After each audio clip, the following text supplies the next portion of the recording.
اگه فکر میکنی من ساکتم یا ناراحتم کاملا اشتباه میکنی.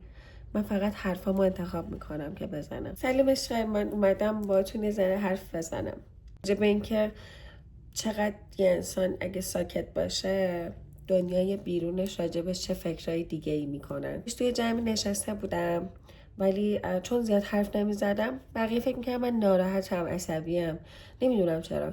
اما من فقط داشتم به دنیای خودم فکر میکردم، فقط نمیخواستم حرف بزنم. خسته بودم، دوست داشتم زیاد حرف بزنم.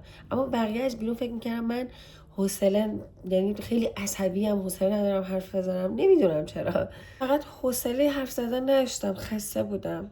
اما بقیه اینو فکر نمیکردن. شما هم اینطوری شدید؟ ما به نظر من ساکت بودن یعنی یه قدرت درونی، یعنی یه حسی که میتونه برات خیلی جالب باشه برای کسی که حرف نمیزنه. بدون اینکه خودتو بخوای ثابت کنی یا توضیح به کسی بدی، دنیای خودت رو تو ذهن خودت برای خودت تداعی میکنی، میگذرونیش، میسازیش. به نظر من این خیلی حس قشنگه وقتی یه نفر خیلی سکوت داره یا اینکه زیاد برای توضیح دادن وقت نمیذاره. من خودم وقتی تو هر جمعی هستم انقدر ساکتم، با خودمم سکوت میکنم، زیاد حرف نمیزنم. نه که به این معنا باشه که معاشرت نمیکنم، ولی بیشتر زمانها ساکتم.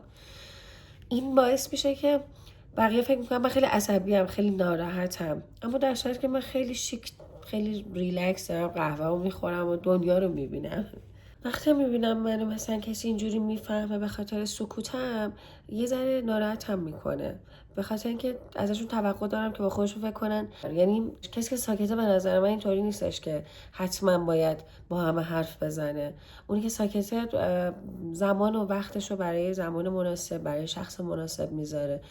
به نظر من این یه شگرد کسی که ساکته که خودش رو زیاد خسته نکنه برای هر چیزی. پس دفعه بعد که دیدین کسی ساکته، بدونید که داره شاید بزرگترین تصمیم زندگیشو تو سکوتش میگیره.